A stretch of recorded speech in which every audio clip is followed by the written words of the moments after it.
Today, we're going to be looking at the shortcomings of Mother Nature and how I would fix them in a variety of animals. Starting off with ants. Now you might be thinking, but ants are the most successful animals that have a population in the trillions and occupy all habitable continents. What could possibly be their weakness? They are tiny little nerds, that's what. What's the average weight of an ant? 5 grams? Less? How pathetic. If you put me in a ring with an ant, I doubt it would even make 3 rounds.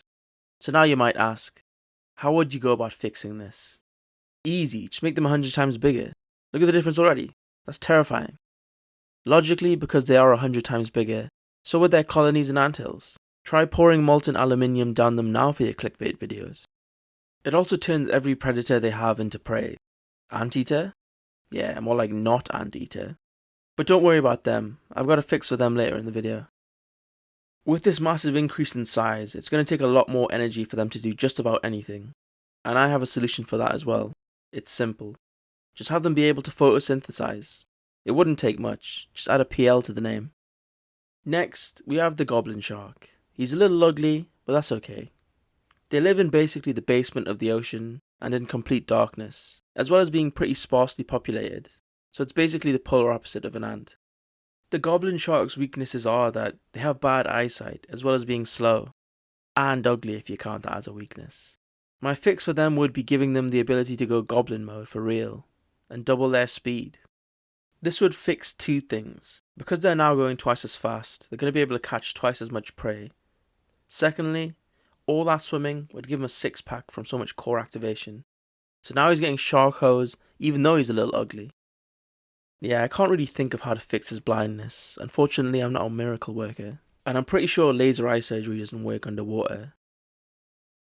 The blobfish is another animal that got shafted when it came to the genetic lottery. Imagine being this weird spiky balloon thing in the water in your home, and then turning into a fat blob mess when above sea level. What kind of heads I win, tails you lose BS is that? They don't even have teeth because they don't even bite their prey either. They just suck their way through life literally and figuratively. What's worse is that they can live up to 130 years in the dark depths, just sucking and sucking. My only solution to this is to decrease their lifespan by 99% and just put them out of their misery just a bit more quickly. And maybe decrease their gestation period by 100 times to make up for the shorter lifespans. Back to our friend the anteater. You didn't think I'd forget about you, did you? Their main weakness is that they're basically car magnets, which are one of their biggest predators. Probably due to the fact that they were never taught to look left and right before crossing the road. They've also lost their main source of food now that the ants are bigger than them. I'd compensate them for this by giving them all driving licenses. They can't die being run over if they're the ones doing the running over.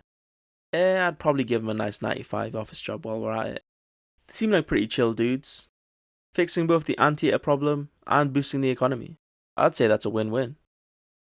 If you've watched my last video, you know what I think about the government drones that are pigeons.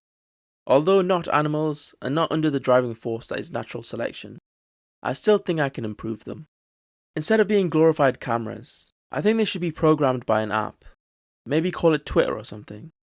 The app allows members of the public to vote on who is knobhead of the week, and it just sends every pigeon to go and shit all over them whenever they are out in public. You could also have it so, in order to use the app, you have to be registered to vote, and you could just watch voter turnout turn to 100% in like a week. Wasps? Just get rid of them.